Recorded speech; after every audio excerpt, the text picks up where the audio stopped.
രക്ഷയ്ക്ക് വേണ്ടി മനുഷ്യർ പല അധ്വാനങ്ങളും കഴിക്കുന്നവരാണ്. എന്നാൽ യേശുക്രിസ്തു ഭൂമിയിലേക്ക് ഒരു മനുഷ്യനായി ഇറങ്ങി വന്ന് നീതിമാനായി ജീവിച്ച് സകല മനുഷ്യരുടെയും പാപത്തിൽ ശിക്ഷയായിരിക്കുന്ന മരണമെന്ന ശിക്ഷ തൻ്റെ സ്വന്തം ശരീരത്തിൽ ഏറ്റെടുത്ത് നാം അനുഭവിക്കേണ്ട അടികള്, നിന്ദകള്, പരിഹാസങ്ങള് നമ്മുടെ രക്ഷകനായ നമ്മുടെ കർത്താവായിരിക്കുന്ന യേശുക്രിസ്തു അതൊക്കെയും അനുഭവിച്ചു തീർത്തു. പാപിയായിരിക്കുന്ന മനുഷ്യൻ സൽപ്രവൃത്തികൾ ചെയ്താലോ, കൂദാശകൾ ചെയ്താലോ, പ്രാർത്ഥനകൾ ചെയ്താലോ, കർമ്മങ്ങൾ ചെയ്താലോ അത് ദൈവത്തിന് പ്രസാദമാകുകയില്ല. കർത്താവ് പറഞ്ഞു, ഞാൻ തന്നെ പുനരുദ്ധാനവും ജീവനുമാകുന്നു, എന്നിൽ വിശ്വസിക്കുന്നവൻ മരിച്ചാലും ജീവിക്കും. അതുകൊണ്ട് പ്രിയപ്പെട്ടവരെ, ഇന്ന് തന്നെ, ഇപ്പോൾ തന്നെ, ഈ വചനം കേൾക്കുന്ന നിമിഷത്തിൽ തന്നെ ഈ കർത്താവായ യേശുക്രിസ്തുവിലേക്ക് നിങ്ങളുടെ ഹൃദയങ്ങൾ ഉയർത്തുക.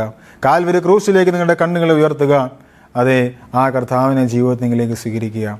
ആത്മരക്ഷ പ്രാപിച്ച് നിത്യജീവന്റെ അവകാശികളായി ജീവിക്കുവാൻ ദൈവം നിങ്ങളെല്ലാവരെയും സഹായിക്കുമാറാകട്ടെ.